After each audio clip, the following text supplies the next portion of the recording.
Hey guys, I'm going to tell you a little bit of a story and kind of tell you some of the ways that we sometimes think creatively and try to solve problems.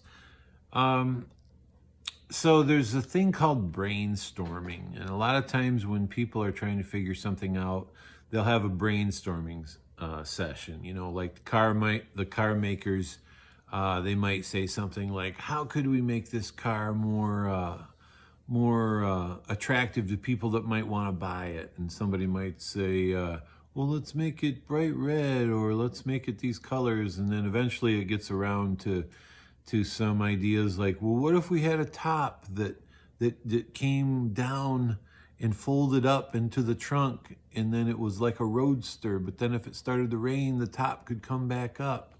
And then convertible cars were made. But there can also be silly suggestions like, well, what if we made a flamethrower come out the back for any tailgaters, and so that they would stay back and not tailgate us and be right on our rear bumper.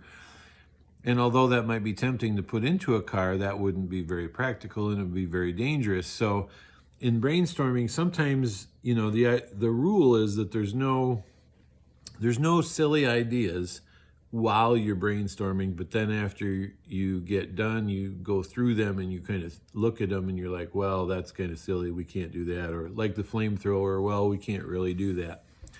So I just want to tell you a little activity that I did with one of my classes a couple years ago.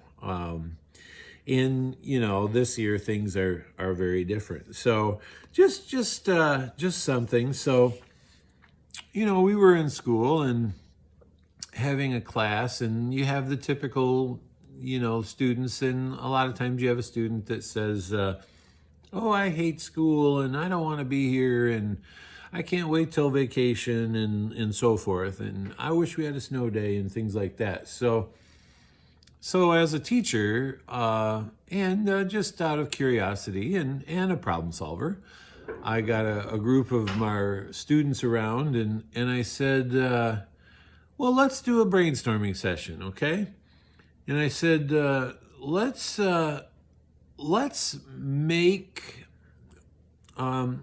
make the perfect school. And so, I got some eye rolls, of course. Oh, the perfect school. Oh, that's exciting.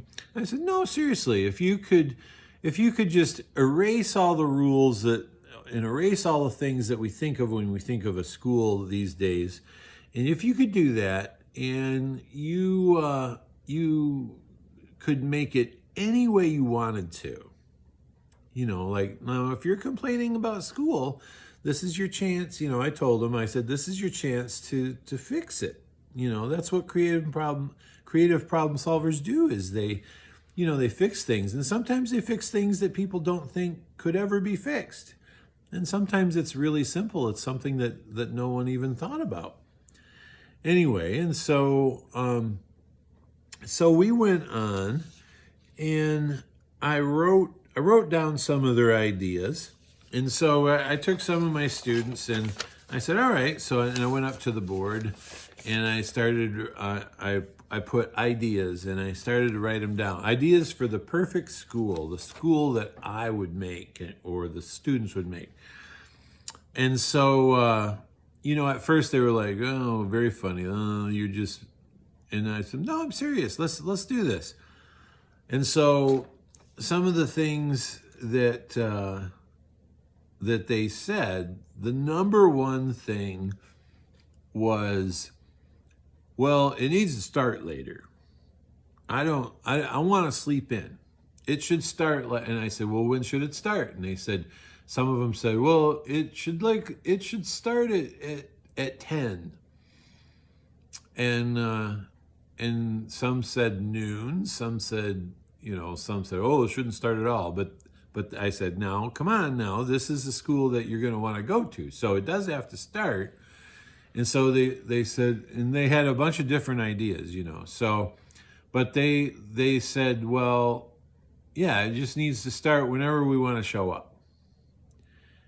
And so I said, okay, and I wrote that down. But, a couple years ago, looking at that, it's like, well, the reason we start the time we do is because we have to get everybody in the building at the same time to be practical, to have enough teachers for everybody, and to use the buses and stuff like that.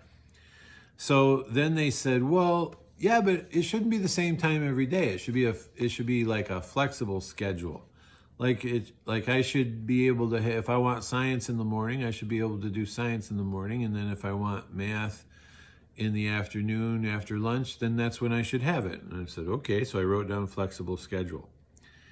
And then somebody, and I hadn't even thought about this, but somebody said, I think that if you're sick or if you're absent, like for a family vacation or something, that there should be a way that you won't fall so far behind. Because I was sick one time and I missed like 2 weeks. And when I came back, I never really got caught up. It took me forever to get caught back up. And it wasn't any fun at all trying to work that hard and not knowing what was going on and always trying to catch up. And then another one, when that person said that, they said, yeah, I think there ought to be like, well, and this was a little while ago, so we didn't have the technology that we have now, but they said something like, there ought to be like a VCR tape or a DVD or something of how to do something, and we can just pop it in, and then if we have to rewind or we can fast forward, and we can fast forward through the parts that we know how to do, and then we can rewind the parts we're struggling with if we have to. And I said, well, yeah, okay. And I wrote that down. That's a good idea. That seems really a really good idea. And then one of them said, yeah, sometimes I already know things, and sometimes I don't know anything about what the teacher's saying. And so sometimes I want to go fast and get through the assignment so I can go on to other things. And sometimes the teacher goes too fast and I can't keep up. So it ought to be like, I don't know, what would you call that? And I wrote down pacing, and I said it should be like you should be able to control how fast the pacing is. Is that what you're saying? And they're like, yeah.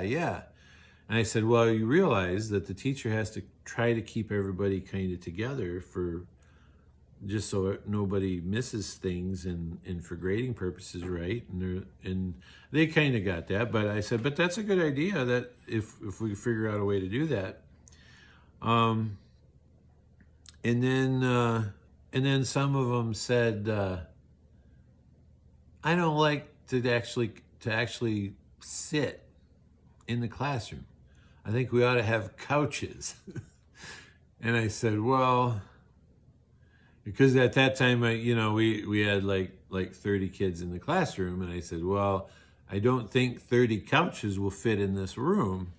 And they said, well, I'd like, because when I do my homework, I do it on a couch. And then somebody said, I think I should do my homework in my bed or whatever. And I said, well, we definitely can't fit 30 beds in this class. And so anyway, so I wrote all that down. And and it was a little bit sad, because here the students had made their version of the perfect school, and they were kind of excited about it, and it was a little bit sad because I could go down each one, like the starting of the school, I could go down and I could tell them why we couldn't do that, why we had to start at the same time, because we need to keep everybody together, so the teacher only has to explain something once, and all of that. I could go down every point and say why, even though it was a good idea, why we couldn't really practically do that. And so I was thinking about that story the other day, and I don't know if any of you have kind of jumped ahead in this story or not. Maybe some of you are a little bit psychic, or you can perceive maybe where this is going. Because the school that those kids invented, the school that they said, this would be the perfect school. If we could just do this, it would be so awesome. Imagine doing your homework in bed and not having to get up until you want to, and just doing whichever class in whatever order you want to, at whatever speed you want to, and having like a video of it if you wanted to watch it or fast forward it or rewind it. That would be awesome. And I said, you go to a school like that? And a lot of them were like, whoa, because they didn't, a school like that would never exist. And so they're like, yeah, I'd go to a school like that. So the reason I told you this story, if you haven't figured this out yet, that perfect school that I just described in our brainstorming session, that's virtual learning right now. Think about it. So some of you are living this impossible dream of this school that has all those things happening for it. Now, are you taking advantage of it? Or are you letting the opportunity to go to a school like that kind of slip away? When I did the brainstorming session with my students and they thought of all those things, I could see how that would be a really awesome way to learn, but I couldn't really see how that would ever happen. And I know the events are not the most ideal by any means. The thing that's happening in the world right now is, I'm not saying I like it, but look at the opportunity that it gave you. When I was a young student, if somebody would have told me all those things and then told me that I would have a chance to experience that, I don't think I'd believe them. And boy, if I ever had a chance to do that, I think I would jump at that chance. So, I'm going to put this video on all of the Google Classroom pages, even the homeroom page. And I want you to seriously think about it. Do you want to keep going virtual, or do you want to come back face to face? And there's nothing wrong with coming back face to face, but are you missing an opportunity if you let this slip away? And are some of you letting this opportunity get away by not taking advantage of being able to go to school this way and letting your grades slip or not doing your assignments? So really think about that. And, if you have any questions or your parents have any questions, email me or text me. I'll try to help you out with any questions or about any of the virtual stuff or any of the face-to-face stuff. Okay?